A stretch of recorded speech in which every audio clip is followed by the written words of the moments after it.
بسم اللہ الرحمن الرحیم۔ اگلا سوال ہے جی کہ 1962 کے آئین کے تحت صدر پاکستان کے اختیارات بیان کریں۔ یہ پیج نمبر ہے آپ کی بک کا 266۔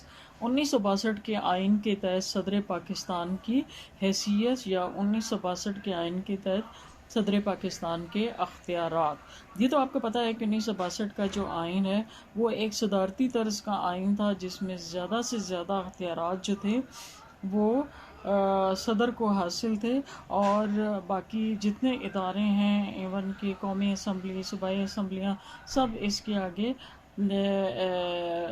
جواب دہ تھی، اور سب اس کے حکم کی پابند تھیں۔ تو یہاں پر دیکھتے ہیں 1962 کے دستور کے مطابق صدر پاکستان کا عہدہ حکومت کا سب سے اہم اور اعلیٰ ترین عہدہ تھا۔ صدر مملکت کو وسیع اختیارات دے کر اسے سارے نظام میں مرکزی حیثیت دی گئی تھی۔ وہ انتظامی، قانونی، مالیاتی امور کو حسن و خوبی سے سر انجام دینے کا ذمہ دار تھا۔ ملک کے سارے انتظام و انصرام کو آئین کے مطابق چلانا اس کا عام ترین فریضہ تھا، اور اس کی یہ ذمہ داری تھی کہ وہ کسی حالت میں بھی آئین کی خلاف ورزی نہ ہونے دے۔ صدارتی امیدوار کے اوصاف کیا تھے کہ اس کے لیے یعنی شرائط یہ تھیں کہ امیدوار پاکستان کا شہری ہو، مسلمان ہو، اس کی عمر کم سے کم 35 سال ہو، وہ ان تمام شرائط پر پورا اترتا ہو جو قومی اسمبلی کا رکن بننے کے لیے ضروری ہیں۔ جو فرد مسلسل 8 سال کے لیے پاکستان کا صدر رہ چکا وہ صدارت کا امیدوار نہیں بن سکتا، الا یہ کہ خفیہ رائے دہی کے ذریعے مرکزی اور صوبائی اسمبلی کے ارکان کی اکثریت اسے پھر انتخاب میں حصہ لینے کی اجازت دے دے۔ امیدوار کسی منافع بخش پبلک عہدے پر فائز نہ ہو۔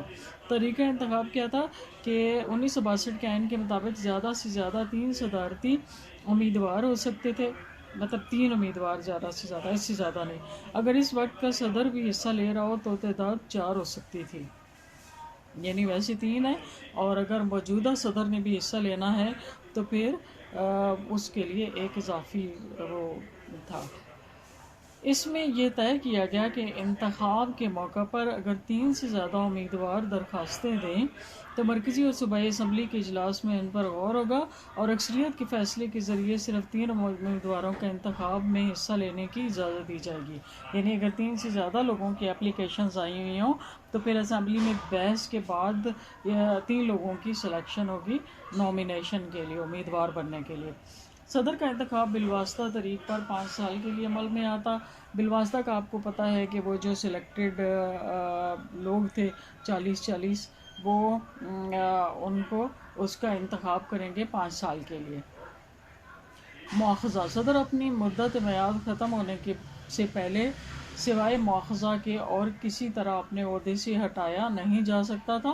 1962 کے آئین میں صدر کے مواخذہ کا جو طریقہ وضع کیا گیا وہ یہ ہے کہ صدر کو اس کے عہدے سے ہٹانے کی تحریک قومی اسمبلی کے کم از کم 50 ارکان کی طرف سے پیش ہونی چاہیے۔ یعنی اگر ہٹانا مقصود ہو تو قومی اسمبلی کے کم از کم 50 ارکان کی طرف سے وہ پیش کی جائے تحریک، اور یہ تحریک قومی اسمبلی کے اسپیکر کو ایک نوٹس کی صورت میں دی جائے گی جس میں ان الزامات کا تفصیلی ذکر کیا جائے گا کہ جن کی بنا پر وہ تحریک چلائی گئی ہے۔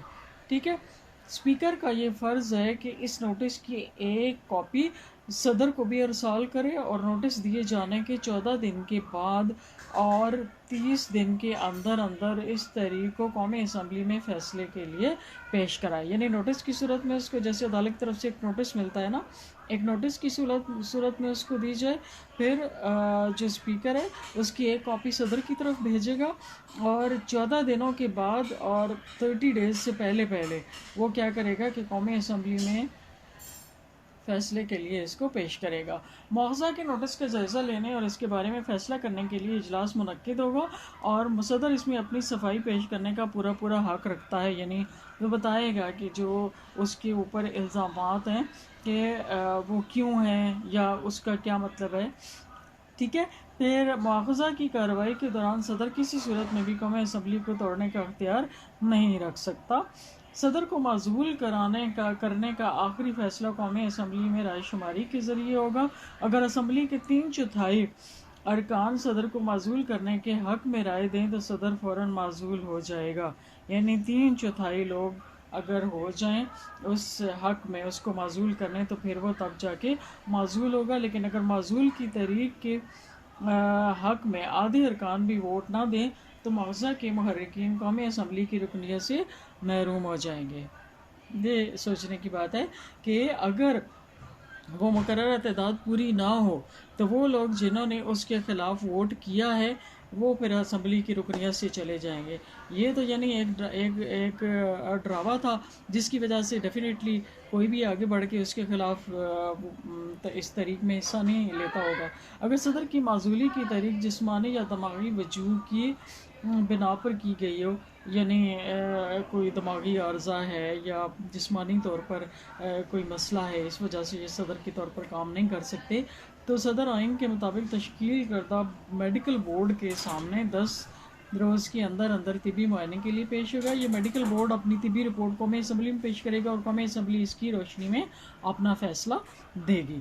اچھا جی، صدر کے اختیارات اب دیکھیں۔ یہ جو بھی ہم نے بات کی ہے نا کہ صدر کے امیدوار کے اوصاف کیا ہونے چاہیے، پھر طریقہ انتخاب کیا ہے، اور اس کے بعد ہے کہ اس کا مواخذہ کس طرح سے، یہ شارٹ سا لکھنا ہے۔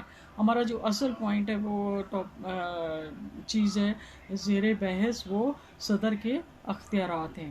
1962 کے آئین کے مطابق صدر مملکت کو وسیع اختیارات حاصل تھے جن کی تفصیل درج ذیل ہے۔ نمبر 1 انتظامی اختیارات۔ عملہ کے تمام اختیارات صدر کو حاصل تھے۔ ملک کی نظم و نسق کو چلانا اس کی ذمہ داری تھی۔ صدر اپنی مدد کے لیے وزراء کا تقرر کرتا تھا۔ وزراء صرف صدر کے سامنے جواب دہ ہوتے تھے، یعنی وہ اپنی مدد کے لیے خود وزراء کا انتخاب کرتا تھا اور وہ ان کو کوئی اور کچھ نہیں کہہ سکتا تھا، وہ صرف صدر کے سامنے جواب دہ ہوتے تھے۔ لہٰذا وہ زیادہ سے زیادہ کیا کرتے تھے کہ صدر کی خوشنودی میں رہتے تھے، تاکہ وہ جتنا عرصہ خوشنودی میں رہیں گے اتنا عرصہ اپنے عہدے پر فائز رہیں گے۔ اگلا ہے جی، صدر انتظامی امور کی انجام دہی کے لیے قومی اسمبلی میں سے ملک بھر کے ڈویژنوں کی تعداد کے برابر پارلیمانی سیکرٹریوں کا تقرر بھی کرتا تھا۔ اگلا پوائنٹ ہے جی نمبر 2، اعلیٰ عہدوں کی تقرری۔ صدر ریاست کے تمام اعلیٰ عہدوں کی تقرریاں کرتا۔ صوبائی گورنروں، اٹارنی جنرل، مشاورتی کونسل کے ارکان، الیکشن کمیشن کے ارکان، پبلک سروس کمیشن کے ارکان اور چیئرمین، سپریم کورٹ کے جج وغیرہ سب کا تقرر کون کرتا تھا؟ صدر کرتا تھا۔ یہ ریاست میں وقتاً فوقتاً قائم کیے جانے والے مختلف کمیشنوں کے ارکان کا تقرر بھی صدر نہیں کرنا ہوتا تھا۔ اس کے بعد ہے جی مسلح افواج کے اعلیٰ عہدوں کا انتخاب، نمبر 3 پوائنٹ ہے۔ صدر مملکت تمام مسلح افواج کا سپریم کمانڈر بھی تھا اور وہی بری، ہوائی اور بحری افواج کے چیف کمانڈروں کا تقرر بھی کرتا تھا۔ اگلا پوائنٹ ہے جی 4، قانون سازی کے اختیارات۔ 1962 کے آئین کی روسی قومی اسمبلی جو بل منظور کرے وہ اس وقت تک قانون کی حیثیت اختیار نہیں کرتا تھا جب تک صدر اس کی توثیق نہ کر دیں، ٹھیک ہے۔ اچھا، پھر اس کے بعد ہے جی قانون سازی کا اختیار۔ صدر کو قانون سازی کا ایک اور اہم اختیار حاصل تھا۔ جب قومی اسمبلی کسی وجہ سے توڑی جا چکی ہو یا اس کا اجلاس نہ ہو رہا ہو تو صدر آرڈیننس جاری کر سکتا تھا، اور آرڈیننس ایک طرح کا عارضی قانون تھا، یعنی جس طرح ویسے قانون بنانا بھی صدر کے ذمہ تھا تو عارضی قانون بنانا بھی کس کے ذمہ تھا؟ وہ بھی صدر ہی کے اختیار میں تھا۔ اس کے بعد اگلا ہے جی قومی اسمبلی سے خطاب کا حق اختیار۔ قومی اسمبلی سے خطاب کا اختیار، یعنی پہلا آپ نے کیا پڑھا؟ انتظامی اختیارات، پھر دوسرا ہے اعلیٰ عہدوں کی تقرری کا اختیار، اس کے بعد ہے مسلح افواج کے سربراہوں کا انتخاب کا اختیار، اس کے بعد ہے قانون سازی کے اختیار، اور اس کے بعد ہے عارضی قانون سازی کا اختیار، اس کے بعد ہے قومی اسمبلی سے خطاب کا اختیار۔ 1962 کے آئین کے تحت صدر قومی اسمبلی سے خطاب کر سکتا تھا اور پیغامات بھیج کر ضروری قانون سازی کی طرف اس کی توجہ دلا سکتا تھا۔ نیز صدر کے وزراء اور ملک کا اٹارنی جنرل قومی اسمبلی کے اجلاسوں میں شرکت کر سکتے تھے اور اس کی کارروائیوں میں حصہ لے سکتے تھے۔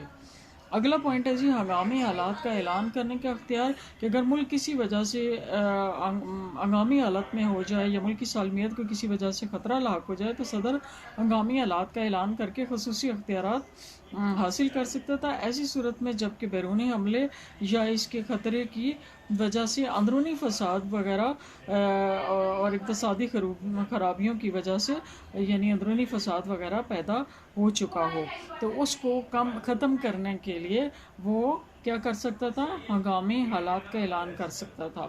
اس دستور میں اس بات کی بھی وضاحت کی گئی کہ ہنگامی حالات میں شہریوں کے حقوق معطل ہو جائیں گے اور صدر آرڈیننس کے ذریعے ہر قسم کی ضروری قانون سازی کرنے کا مجاز ہوگا۔ البتہ ایسے حالات میں جاری کردہ آرڈیننس کی بھی جتنی جلدی ممکن ہو سکے قومی اسمبلی سے توثیق کروائی جائے گی۔ یعنی آرڈیننس جاری وہ کرتا تھا، اسمبلی سے اس کی توثیق کروا لیتا تھا، مطلب اس کو زیادہ اتھینٹک بنانے کے لیے۔ مالیاتی اختیارات 1962 کے آئین کی روح سے صدر کو وسیع مالیاتی اختیارات حاصل تھے۔ صدر کی طرف سے ہر مالی سال کے اختتام پر اگلے سال کا بجٹ پیش کیا جاتا تھا، یعنی بجٹ پیش کرنا صدر کے ذمہ تھا۔ یہ بجٹ قومی اسمبلی میں وزیر خارجہ خزانہ پیش کرتا تھا، بناتے صدر صاحب تھے اور پیش وہ کرتا تھا۔ بجٹ میں وصول ہونے والے ٹیکسوں، محاصیل، قرضوں اور اخراجات کا تفصیلی ذکر ہوتا تھا۔ قومی اسمبلی میں بجٹ کا میزانیہ کے اس تخمینے پر جو مرکزی حکومت کی مجموعی آمدن سے اخراجات کے متعلق ہو صرف بحث ہو سکتی تھی، اس پر رائے شماری نہیں ہو سکتی تھی۔ اس طرح بجٹ قومی اسمبلی کے سامنے صرف بحث کے لیے پیش کیا جاتا تھا۔ البتہ اگر بجٹ میں نئے ٹیکس تجویز کیے گئے ہوتے تو ان کی منظوری قومی اسمبلی سے حاصل کرنا ضروری ہوتی تھی، یعنی کرانا اسمبلی اور صدر کے ذمہ تھا۔ جو کچھ بھی اس میں ہوتا تھا اسمبلی میں صرف بحث کے لیے آتا تھا، بنانا کس کا کام تھا، صدر مملکت کا تھا۔ اختیارات تقرر، صدر کو بہت ہی اہم عہدیداروں کو نامزد کرنے کے اختیارات حاصل تھے۔ وہ اٹارنی جنرل کا تقرر کرتا جو ان کی خوشنودی حاصل رہنے تک اپنے عہدے پر فائز رہتا۔ ٹھیک ہے، یعنی اٹارنی جنرل کا تقرر کون کرتا تھا، صدر مملکت کرتے تھے، اور جب تک صدر مملکت کی خوشنودی اس کو حاصل ہوتی وہ اس وقت تک عہدے پر فائز رہتا تھا۔ اٹارنی جنرل مرکزی حکومت کا قانونی مشیر ہوتا تھا۔ اچھا جی، اس کے بعد اگلا ہے آڈیٹر جنرل کا تقرر کرنے کا اختیار۔ آڈیٹر جنرل کے تقرر کا اختیار بھی صدر مملکت کو حاصل تھا۔ سرکاری ملازمت میں یہ عہدہ مستقل ہے جس پر فائز رہنے کی آخری عمر 60 سال۔ آڈیٹر جنرل مرکز اور صوبوں کے حسابات سے متعلق فرائض سر انجام دیتا تھا۔ ٹھیک ہے، اچھا اس کے بعد ہے جی قومی مالیاتی کمیشن کی تشکیل کا اختیار۔ 1962 کے آئین کی روح سے صدر کو مالیاتی معاملات میں مشورے دینے کے لیے قومی مالیاتی کمیشن کی تشکیل اور معاشی اور اقتصادی صورتحال کا جائزہ لینے اور مالیاتی تجارتی پالیسیوں میں ہم آہنگی پیدا کرنے کے لیے قومی اقتصادی کونسل کا قیام اور ان کے ارکان کا تقرر بھی صدر مملکت کے ذمہ تھا۔ اس کے بعد ہے مشاورتی کونسل کی تشکیل کا اختیار۔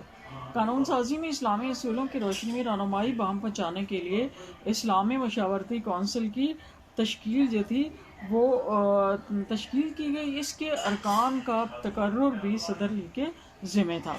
اگلا پوائنٹ ہے جی عدالتی اختیارات۔ صدر کو بعض عدالتی اختیارات بھی حاصل تھے۔ سپریم کورٹ کی چیف جسٹس کا تقرر ان کے ذمہ تھا۔ پھر چیف جسٹس کے مشورے سے وہ سپریم کورٹ کے ججوں کا تقرر عمل میں لاتا۔